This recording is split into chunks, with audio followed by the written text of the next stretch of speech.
Ian,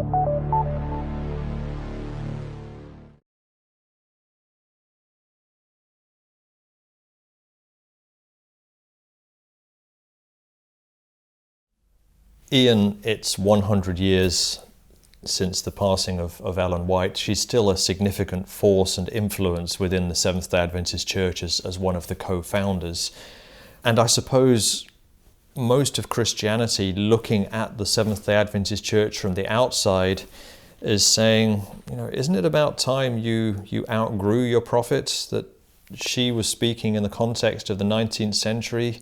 Times have changed, our biblical understanding has grown.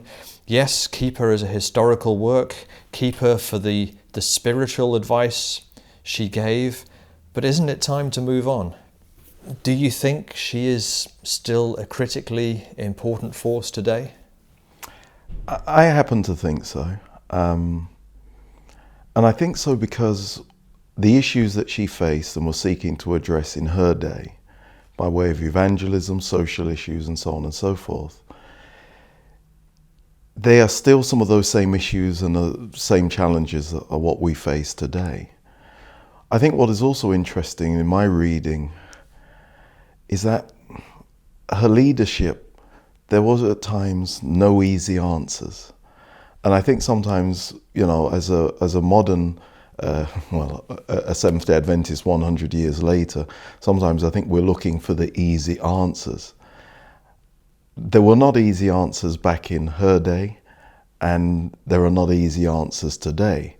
But certainly there are fundamental principles that I see in her writings that run through in the context of our spirituality, continually seeking God, displaying a Christ-like attitude in the way that we face the issues that we have of today.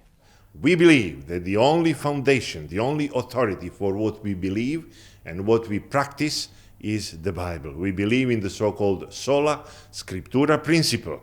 And immediately the question may be asked, what is the role of Ellen White writings? And I'm now quoting from the official documents of the Adventist Church.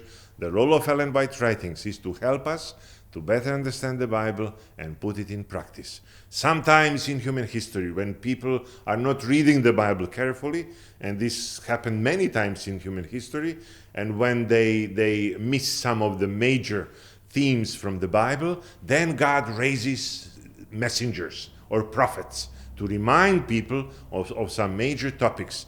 But when it comes to Adventist Church, we do not have double or triple foundations, as it is the case with some other churches. We stick to the Protestant belief that the Bible should be the only foundation of what we believe. You're absolutely correct that that's in our official statement and official beliefs. And yet I do hear Christians consistently say, you Adventists, when it comes down to the nitty-gritty, you look at a Bible text and you interpret it through Ellen White. You're not actually sola scriptura. But some people within Adventist Church may do this. I have to recognize that. But this is not what we believe as a church. We believe even that the writings of Ellen White, when she speaks about certain texts of the Bible, her writings or her thoughts on certain texts do not exhaust the meaning of Scripture. So we believe that if there was ever a kind of contradiction between the Bible and the writings of Ellen White, we would always go to the Bible. The Bible is ultimate norm and the sole authority for what we believe. I think that the importance of what Ellen White has to share is that she is always pointing us back to the Bible anyhow. And I think we should always be mindful that the Bible is where our authority is. She would consider to herself and spoke of being a lesser light pointing to the greater light. I don't think that we really need to be lifting her up against the Bible or in challenging or whatever. I've often said this to people: read her writings for what they are. Ask the Spirit to guide you as you read and just see how the Spirit impresses you. I don't feel that I need to defend her. If she was led by the Spirit, if I or anybody as an individual is led by the Spirit, then I would often say, well, then let's see how the Spirit leads you to understand and appreciate her writings. Yeah, in that context.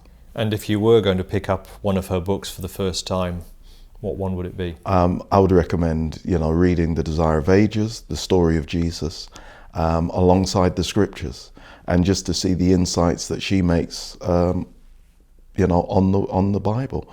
That would be my go-to book, because the Gospels, the story of Jesus is wonderful, and the commentary as given in The Desire of Ages is just quite an enlightening commentary to that end as well.